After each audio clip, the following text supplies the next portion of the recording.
સુરતના ડિંડોલીમાં સગા ભાઈએ ભાઈની હત્યા કરી નાખી। મોટો ભાઈ માતા સાથે દારૂનો નશો કરી મારઝૂડ કરતો હોવાથી નાના ભાઈએ હત્યાનો પ્લાન બનાવ્યો હતો। પિતરાઈ ભાઈની મદદથી સગા ભાઈએ અવાવરૂ જગ્યા પર બોલાવી મોટા ભાઈનું કાસળ કાઢી નાખ્યું। હત્યા બાદ આરોપી ઘરે જઈને લોહીવાળા કપડાં અને બાઇક ધોઈને આરામથી ઊંઘી ગયો। જોકે મૃતકના હાથમાં રહેલા ટેટુ પરથી તેની ઓળખ થતા પોલીસે ગણતરીની કલાકોમાં હત્યાનો ભેદ ઉકેલી નાખ્યો અને હત્યારાની ધરપકડ કરી લીધી। ફરાર થઈ ગયેલા પિતરાઈ ભાઈને પણ પોલીસે મહારાષ્ટ્રથી ઝડપી લીધો। હાલ બંને આરોપી પોલીસ કસ્ટડીમાં છે।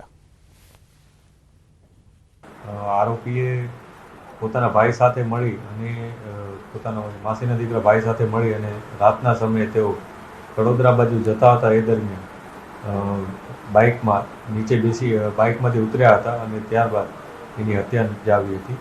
ત્યાંથી તેઓ નાસી ગયા હતા।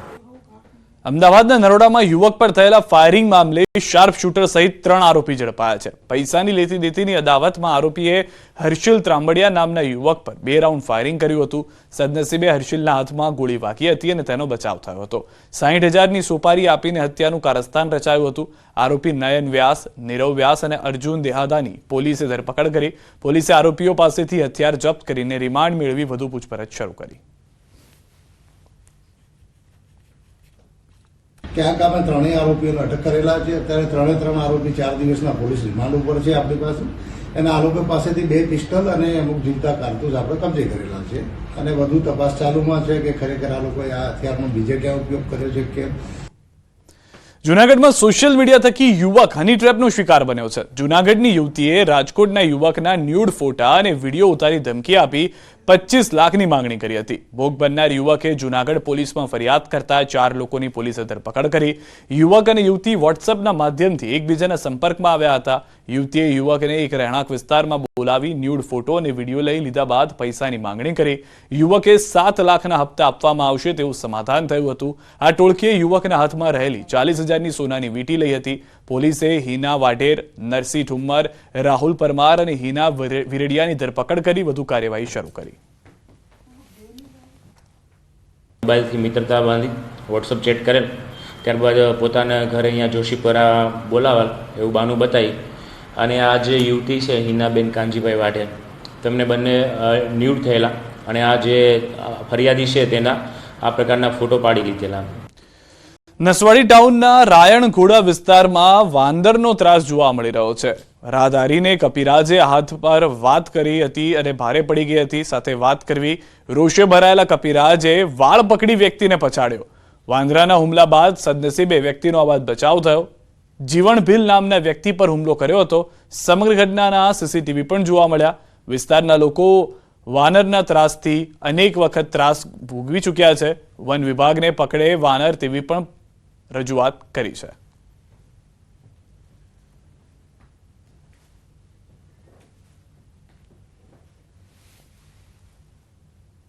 અમારા નસવાડી ટાઉનમાં વાંદરનો બહુ ત્રાસ છે અને ભૂખા પેટે જીવન તીરે હેરાન કર્યા કરે છે અને અમુક લોકોને તો મારા હોય છે। આજે જ અમારે જીવનભાઈ કરીને ખરા ને એમને ઉચકીને પછાડી દીધા છે વાળ પકડી અમારા રાયણગોડા વિસ્તારની અંદર। તો અમારી માંગ છે કે વન વિભાગને કે તાત્કાલિક એનો બંદોબસ્ત કરે અને એમને પકડી લે એવી અમારી માંગ છે। સમાચારોમાં હાલ રોકાઈશું એક વિરામ માટે, પરંતુ તે પહેલા નજર કરીએ ટોપ 3 ખબરો પર। અયોધ્યામાં ભગવાને કરાયું સૂર્ય તિલક, મોટી સંખ્યામાં ઉમટ્યા ભક્તો, રામ જન્મોત્સવની કરાય ઉજવણી। રાજકોટમાં પરેશ ધાનાણીના ભાજપ પર પ્રહાર, કહ્યું કોંગ્રેસનો બધો કકળાટ ભાજપમાં ગયો, રૂપાલા સંભવિત પ્રતિસ્પર્ધી।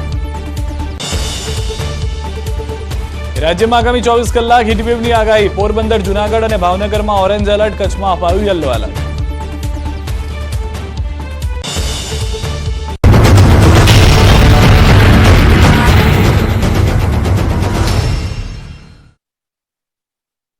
लूबी पंप्स, फ्लो नहीं फोर्स।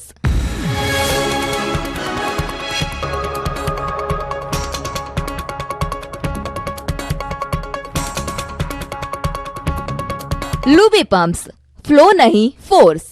तो ये है आपके पास। રાજ્યમાં સતત 4 દિવસથી વાદળછાયું વાતાવરણ છે। ગરમીથી આંશિક રાહત છે, પણ હવે શેકાવા રહેવું પડશે તૈયાર। હવામાન વિભાગે આજથી ગુજરાતભરમાં તાપમાનનો વધારો થવાના સંકેત આપી દીધા છે. રાજકોટ મનપા દ્વારા યલો એલર્ટ જાહેર કરવામાં આવ્યું છે. તો દિવસ દરમિયાન અમદાવાદ શહેરમાં મહત્તમ તાપમાન 40 ડિગ્રી સેલ્સિયસ પહોંચે તેવી શક્યતાઓ છે. આજથી રાજ્યભરમાં અકળાવતી ગરમી પડવાની શક્યતાઓ છે. હવામાન વિભાગના મતે જૂનાગઢ, પોરબંદર અને કચ્છના કેટલાક વિસ્તારમાં ભારે ગરમી પડવાની આગાહી છે. રાજકોટની વાત કરીએ તો છેલ્લા ઘણા સમયથી તાપમાન સતત વધી રહ્યું છે. હાલ તાપમાનનો પારો 41 ડિગ્રીને પાર થતાં જ મનપાના આરોગ્ય વિભાગ દ્વારા યલો એલર્ટ જાહેર કરાયું છે. તેમજ આરોગ્ય અધિકારી દ્વારા હીટવેવથી બચવા માટેના સૂચનો જાહેર કરવામાં આવ્યા છે, જેમાં લોકોને તડકામાં બહાર નીકળતી વખતે સાવચેતી રાખવા જણાવ્યું છે. તેમજ કોઈપણ પ્રકારની તબિયત બગડે તો તરત જ મનપાના આરોગ્ય કેન્દ્ર અને સિવિલ ખાતે સંપર્ક કરવા અપીલ કરવામાં આવી છે. રાજ્યમાં સંભવિત હીટવેવની અસર સામે આગોતરા આયોજન માટે સીએમના અધ્યક્ષ સ્થાને બેઠક યોજાઈ. 8 વિભાગોને સાંકળીને સરકારે એક્શન પ્લાન તૈયાર કર્યો છે.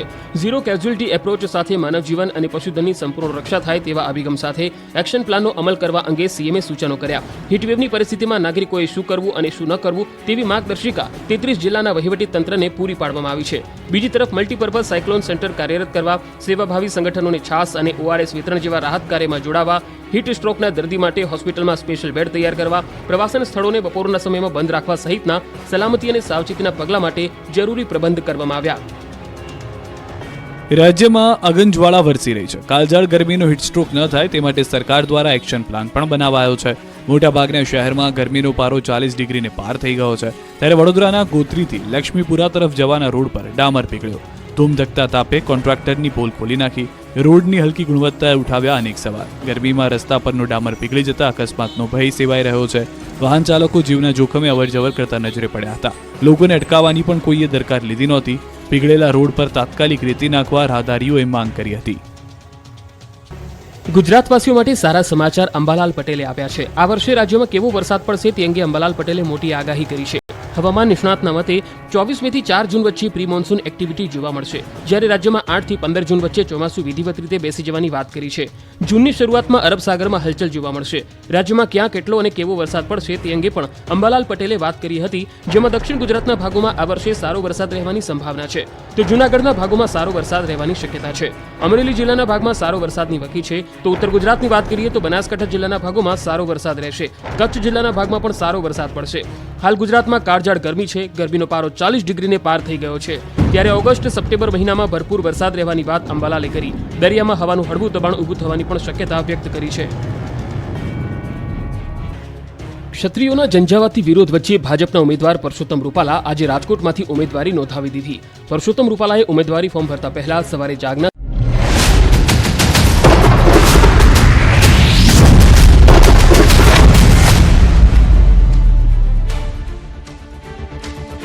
તો આવતીકાલે અમિત શાહ ભરશે ફોર્મ ભરતા પહેલા ચૂંટણી કાર્યાલયની લીધી મુલાકાત. ચૂંટણી મધ્યસ્થ કાર્યાલયની મુલાકાત લીધી. પક્ષના નેતાઓ સાથે કરી મુલાકાત. નેતાઓ અને કાર્યકરો સાથે કરી મુલાકાત. મહત્વના અને મોટા સમાચાર. આવતીકાલે અમિત શાહ પોતાનું ગાંધીનગરથી ઉમેદવારી ફોર્મ ભરશે. તે પહેલા રોડ શોનું પણ આયોજન કરવામાં આવ્યું છે. હાલમાં જે જાણકારી મળી રહી છે તે પ્રમાણે ચૂંટણી મધ્યસ્થ કાર્યાલયની મુલાકાતે પહોંચ્યા હતા અમિત શાહ. તેઓએ પક્ષના નેતાઓ સાથે પણ મુલાકાત કરી છે અને ગાંધીનગરની અંદર સૌથી મોટી લીડ સાથે જીત માટેનો વિશ્વાસ પણ તેઓએ વ્યક્ત કર્યો છે. જ્યાં અગાઉથી અમિત શાહ ફરી એક વખત ચૂંટાઈને જશે. પહેલી લોકસભા ચૂંટણી લડ્યા તેઓ ગાંધીનગરથી 2019માં અને ત્યારબાદ ફરી એક વખત 2024થી ચૂંટણી લડવા જઈ રહ્યા છે અમિત શાહ. આ રોડ શો સાણંદથી શરૂ થઈને સવારે 9 કલાકે કલોલ અને બપોર પછી 4 વાગે સાબરમતી વિધાનસભા, ઘાટલોડિયા વિધાનસભા, નારણપુરા વિધાનસભા, વેજલપુર વિધાનસભા અને રાત્રે જંગી જાહેર સભાનું આયોજન કરવામાં આવ્યું છે. હાલ ચૂંટણીનો માહોલ છે. નેતાઓ પૂરજોશમાં પ્રચારમાં લાગ્યા છે. ત્યારે અમરેલીના જાફરાબાદમાં રામનવમીમાં નીકળેલા શોભાયાત્રામાં પણ ચૂંટણીના રંગ દેખાયા. આ દ્રશ્યો અમરેલીના જાફરાબાદના છે, જ્યાં રામનવમી નિમિત્તે ભવ્ય શોભાયાત્રા યોજાઈ. શોભાયાત્રા દરમિયાન પ્રધાનમંત્રી મોદીની વેશભૂષામાં પહોંચેલા એક વ્યક્તિએ આકર્ષણ જમાવ્યું. કાર પર સવાર થઈને આવેલા વ્યક્તિનું વિસ્તારના ધારાસભ્ય હીરાભાઈ સોલંકીએ સ્વાગત કર્યું. હીરાભાઈ સીધા જ તેમની પાસે પહોંચ્યા અને કાર પર જઈને ફુલહાર પહેરાવ્યો હતો. જાફરાબાદમાં વિશ્વ હિન્દુ પરિષદ તથા બજરંગ દળ દ્વારા ભવ્ય શોભાયાત્રાનું આયોજન કરાયું હતું. આ શોભાયાત્રામાં પીએમ મોદીની વેશભૂષામાં પહોંચેલા ભાઈએ કારમાંથી સૌનું અભિવાદન ઝીલ્યું હતું.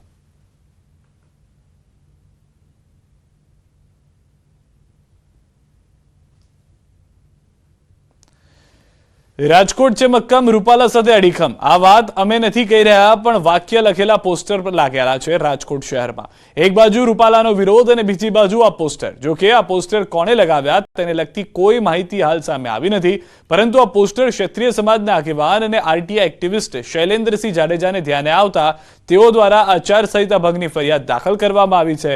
ફરિયાદ બાદ નોડલ અધિકારી પણ સ્થળ પર પહોંચી આવ્યા હતા અને આ પોસ્ટર કોણે લગાવ્યા તે દિશામાં તપાસ કરવામાં આવી છે. સર્ટેન વિગતો દર્શાવવી ફરજિયાત છે. એ વિગતો દર્શાવેલી ન હોવાથી મારા દ્વારા ગઈકાલે ફરિયાદ દાખલ કરવામાં આવી હતી. જે ફરિયાદનું સ્ટેટસ જે ડિપાર્ટમેન્ટ છે એના તરફથી આવ્યું, ફરિયાદ સાચી છે અને આ ફરિયાદ સાચી છે એટલા માટે જે હોર્ડિંગ બેનર ઉતારવા માટેની કામગીરી અમે આરએમસીને સોંપેલી છે. પાટણમાં વેરાઈ ચકલા સ્થિત ભગવાન રામના મંદિરથી 37મી શોભાયાત્રાનું આયોજન કરાયું. રામનવમી પર્વ નિમિત્તે મંદિરમાં વહેલી સવારથી જ ભક્તોની ભારે ભીડ જોવા મળી. જય શ્રી રામના નાદથી મંદિર ગુંજી ઉઠ્યું. ચૂંટણી નજીક હોવાથી વિવિધ પક્ષના ઉમેદવારો ભગવાન રામના શરણે પહોંચ્યા. ભાજપ ઉમેદવાર ભરતસિંહ ડાભી અને કોંગ્રેસ ઉમેદવાર ચંદનજી ઠાકોરે ભગવાન રામના ચરણોમાં શીશ ઝુકાવ્યું અને જીતના આશીર્વાદ માંગ્યા. ભારતીય જનતા પાર્ટીએ અને આપણા યશસ્વી વડાપ્રધાન નરેન્દ્રભાઈએ અયોધ્યામાં રામલલ્લાનું મંદિર બનાવ્યું.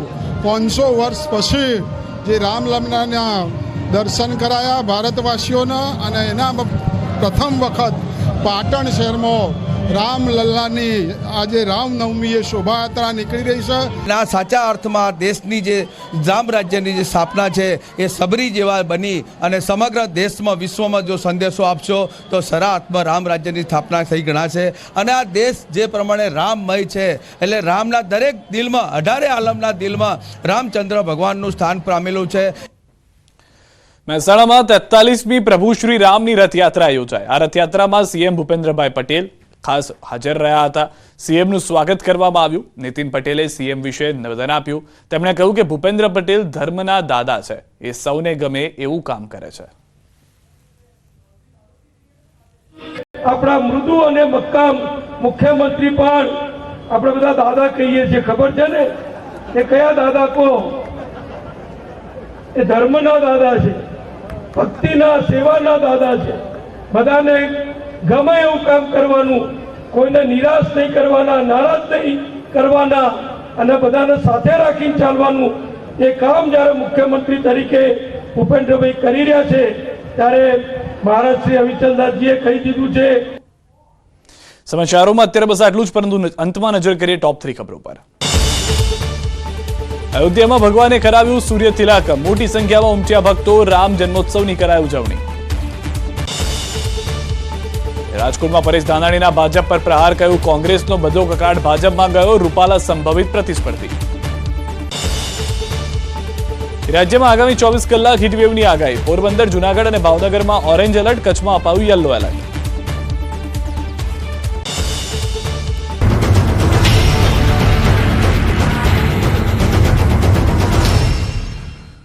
એમેઝોન કર્યા હતા, જે બાદ તેમણે સમર્થન રેલી પણ યોજી હતી, જેમાં તેમની સાથે પૂર્વ મુખ્યમંત્રી વિજય રૂપાણી પણ જોડાયા.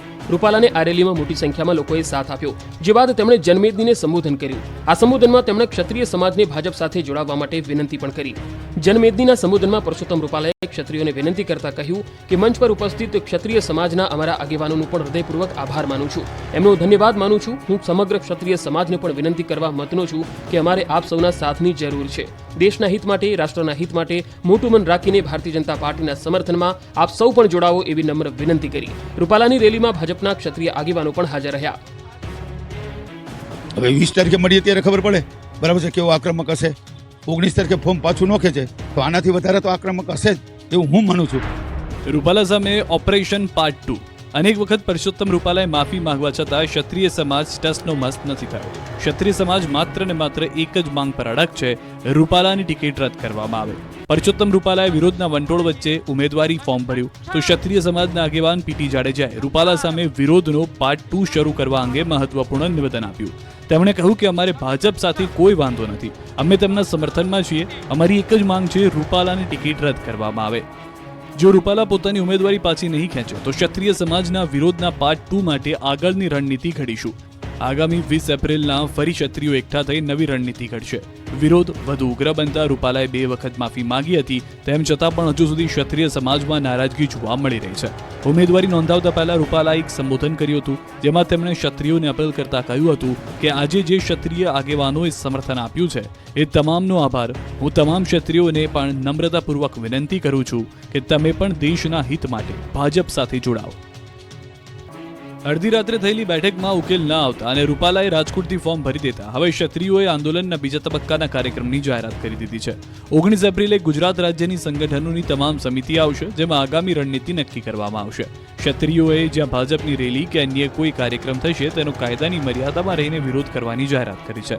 સંકલન સમિતિએ કહ્યું કે અમારી માંગણી હતી રૂપાલાને હટાવો, પણ ભાજપે અમારી એ વાત ન માની હોવાનું લાગી રહ્યું છે. આ આંદોલન સ્વયંભૂ છે, કોઈ નેતા નથી. લોકો સ્વયંભૂ રીતે આંદોલનમાં જોડાઈ રહ્યા છે. તેમણે કહ્યું કે અમે યુદ્ધ જીતવાના જ છીએ. અમારી પાસે તો 7 તારીખ સુધીનો સમય છે. હજુ રૂપાલા અને ભાજપ પાસે મોકો છે. અમારી માંગ નહીં માને તો કાળા ઝંડા બતાવીને શિસ્તપૂર્વક આંદોલન કરીશું. બધા જ ગામમાં બુથ સમિતિ બનશે અને આવનાર દિવસોમાં આ વિરોધને વધુ ઉગ્ર બનાવશે.